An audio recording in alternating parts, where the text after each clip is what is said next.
Hello, I'm Maria Hall-Brown, and this is LA Currents.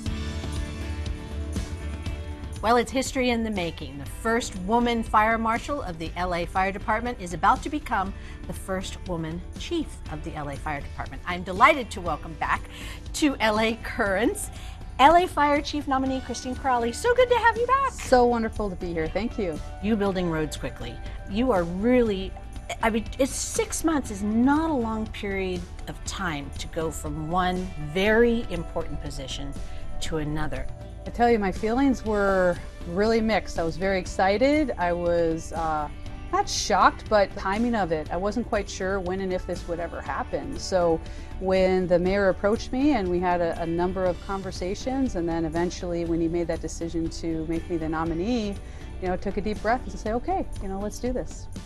What are some of the things that are immediately going to be sitting on your desk? First and foremost, our members and firefighters and sworn civilian individuals need to understand that I'm going to be bringing everybody along with me in this journey. It's not just going to be me saying, hey, we need to do this, because I don't have all the answers. But I think the important piece is that first and foremost, the community knows that we're ready and able to serve them. So the staffing issue is really going to be one of my #1 priorities, to make sure that the LAFD remains ready to respond to any 911 call. Los Angeles is a dynamic, ever-changing environment. How are you doing in appropriately serving communities that may have not felt that they were being served appropriately before? Right. So what's pretty amazing about our ability with our 106 fire stations that are spread throughout the entire city is there's the type of system that we have built on the fire side and the EMS side. There's no different type of treatment. If you live on one side of the city versus another side of the city, the truck, the fire engine, the ambulance, all the different apparatus, they're spread strategically so that we can provide that level of care to whomever needs it within the city. So we actually have that ability to do that and have had the ability to do that. So now it's creating that path of, okay, with our current resources, what can we look at to evolve so that now we're meeting the level of care that's required for when you call 911. So that's the good news, is within our 106 fire stations, with all of our trucks, engines, and paramedic rescues and EMT ambulances and specialized apparatus, that it's spread equally throughout the city. But there are going to be areas that have more calls than other areas. There are, yeah, and we've already adjusted to that. So we're utilizing and leveraging data.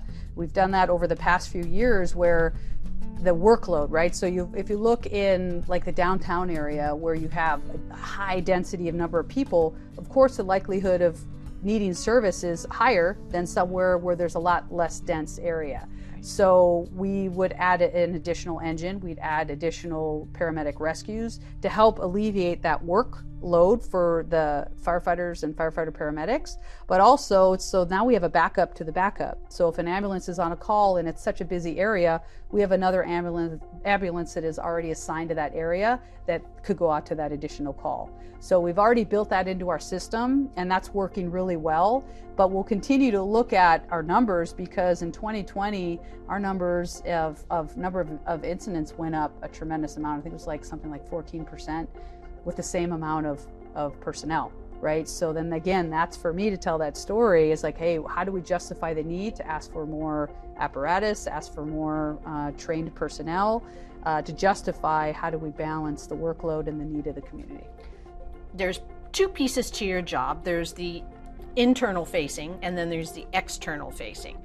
What's the messaging there? That there's an opportunity for every walk of life, every type of person, every opportunity is here at the LAFD, and what are you saying to get those people in the door that might be our next firefighters? Sure, so the timing's perfect, right? Because I'll be stepping into this seat with a kind of a new message, a new vision, but we're actually just opening up our hiring process. So people who are interested may not have even thought they wanted to become firefighters. My suggestion is, hey, check it out. Come to one of our training sessions. You might really enjoy what we do as firefighters. If you've never been exposed to it, like I was never exposed till after college, you never know, right? So I think the message is, make sure that you keep your doors open and try it out. because the timing it's a small window. We have a 2-year plan where we open the hiring gates and then all of a sudden they're closed for 2 years. So the window of opportunity, we're making sure we get the message out there that the opportunity is there. We're looking for qualified people who come in and who will be service oriented, that are physically fit, mentally fit, and ready to do the job and serve the community. So the window of opportunity is here and now. So we're going to be pushing that message out to make sure that the community, both local and across the nation, understands that, hey, the opportunity is there for you. Okay, so there may not be an answer to this, but I'm going to ask it anyways, because you are in a position in which you're on a higher floor. You're sitting there at a desk and you have people that report to you.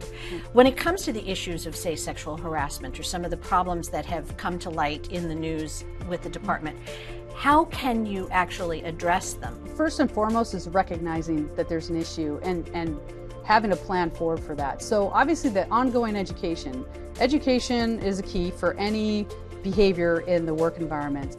So that education piece will be ongoing. We've done that to a certain degree, but I want to really take it to the next level. And I also think that the accountability piece is the essential back half of that equation, where it's going to be clearly articulated that if a member does choose to step out of line and treat somebody inappropriately in the workplace, there will be ramifications if a member chooses to mistreat another member on our department. What are some of the exciting things that the fire department, or not so exciting, or unorthodox, or unexpected, does? Now, with the pandemic, the fire department, we took a huge role in testing and vaccinations. Well, now we're kind of coming out of that. So now we're pivoting back, and now we're focusing on, okay, what's our primary mission? How are we going to better serve the community? So when somebody calls 911, whatever it may be, for a fire, 85% of what we do is medical. Right? So what are the innovative ways that now we can start to look at evolving kind of the new service model of how we can better serve the community? There's an opportunity for every walk of life, every type of person, every opportunity is here at the LAFD. And what are you saying to get those people in the door that might be our next firefighters? Part of the recruitment strategy. And I think just from me being in the seat and being visible, that's a lot of people go, I didn't even know that there was a female fire chief out there, whatever the case may be. But the messaging is very strategic. We go out in all different communities. We plant the seeds very, very, very early, from our youth fire academies to our cadet programs to our Crew 3, to any way that we can actively go out and show the community that, hey, this is there for you. We have a number of prep programs where we can prep people so they understand how to be successful in the hiring process, what we're looking for our candidates, and also the hands-on approach. You get to tell the story to everybody now. I mean, you get to tell the story not only to those that could finance whatever needs the department has, you get to tell the story not only to your constituency within the department, but you've been telling this story to lots of people like me. Yes. So how is that going? I mean, the attention must be pretty profound. It has been. It's been a bit of a whirlwind the last couple of weeks, but I offer it open arms because I know how important it is to get the message out. I know really how significant this is, being the first female fire chief nominee for the city of LA. So, I'm up for it. And I think the messaging is really, really important, that I can get out there and tell the stories of what our department does day in and day out. We've got true heroes that show up every single day and just work their hearts out to serve the community. All right, being fire chief is an incredibly important thing, but is that the end for you? Is there any other carrot dangling in front of you that we have got to schedule you for 6 months from now? No, there's no. This is my primary focus at this very moment. Just want to step in and just have a clear vision and communicate really well with our people. Be there to support them and listen and understand what our needs are, and just put my head down and work. So there's no agenda on that back end. It's just literally, okay, how do I support what our mission is, how do I support our people, and how do I support LA? Well, sincerely, truly, and absolutely, from the entire team here, congratulations, well deserved. Thank you so much for the opportunity. I appreciate it. All right, take care. Thank you. And that's a wrap on this LA Currents.